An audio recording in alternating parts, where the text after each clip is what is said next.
औज़ुबिल्लाहिमिनश्शैतानिर्रजीम बिस्मिल्लाहिर्रहमानिर्रहीम। एक दिन पोतीफार हज़रत यूसुफ अलैहिस्सलाम को मिस्र का विज़िट कराने के लिए अपने साथ लेकर जाता है।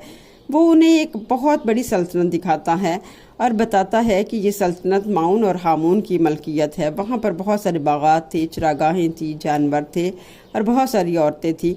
और वो उन्हें बताता है कि ये सब काहनों के लिए है और एक बहुत बड़ी फ़ौज भी है जो माउन और हामून की हिफाजत के लिए मामूर है।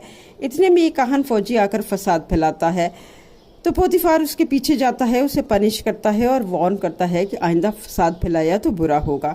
इसके बाद पोतीफार हज़रत यूसुफ अलैहिस्सलाम को एक महल में लेकर जाता है जिसकी वुसअत और ख़ूबसूरती ने हज़रत यूसुफ अलैहिस्सलाम को शशदर कर दिया। वो अजीज़ मिस्र अव्वल का महल था जिसे पोतीफार ने इक़्तिदार आला के नाम से मुखातिब करके ताज़ीमन झुका और दरूद सलाम भेजा। अजीज़ मिस्र बोले, पोतीफार तुम कहीं कारखाने कुदरत से तो नहीं आ रहे? खुदा ने खुद अपने हाथों से इस बच्चे को बनाया और फिर तुम्हें अता कर दिया। पोतीफार ने हज़रत यूसुफ अलैहिस्सलाम का तारुफ कराया और बताया, बज़ाहिर ये बच्चा है मगर बहुत ज़हीन फ़तीन और अक्लमंद है। अजीज़ मिस्र ने यूसुफ अलैहिस्सलाम से उनका नाम पूछा और फिर पूछा, यूसुफ तुमने मिस्र को कैसा पाया? तो आप अलैहिस्सलाम ने जवाब दिया, मिस्र की अज़मत और बुलंदी मेरे लिए काबिल ताज्जुब है, जो मुझे बुलंद बाला पहाड़ों और ऊंची ऊंची चट्टानों के मिसल दिखाई देती है, लेकिन मेरे ख्याल में छोटी छोटी सरसब्ज़ पहाड़ियाँ या वादियाँ बुलंद बाला पहाड़ों से ज़्यादा बेहतर हैं क्योंकि उन पर जानवरों के चरने के लिए घास होती है। अजीज़ मिस्र ने कहा, वाकई तुम्हें हमारी कुदरत बुलंद बाला पहाड़ों की मानिंद लगी? तो आप अलैहिस्सलाम ने फरमाया, यकीनन ऐसा ही है, लेकिन अगर ये कुदरत तंग दस्तों की दाद रस्सी के लिए इस्तेमाल हो तो काबिल सताइश है। अजीज़ मिस्र ने बहुत कीमती मोतियों का हार तोहफ़तन यूसुफ अलैहिस्सलाम को दिया।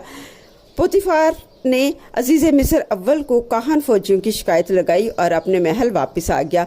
उसने सिपह सलारे जंग को हुक्म दिया कि यूसुफ को फ़नून हर्ब सिखाए जाए। यूसुफ अलैहिस्सलाम ने बहुत मेहनत से तमाम जंगी अमूर में महारत हासिल कर ली। इस तरह 11 साल का अरसा गुजर गया।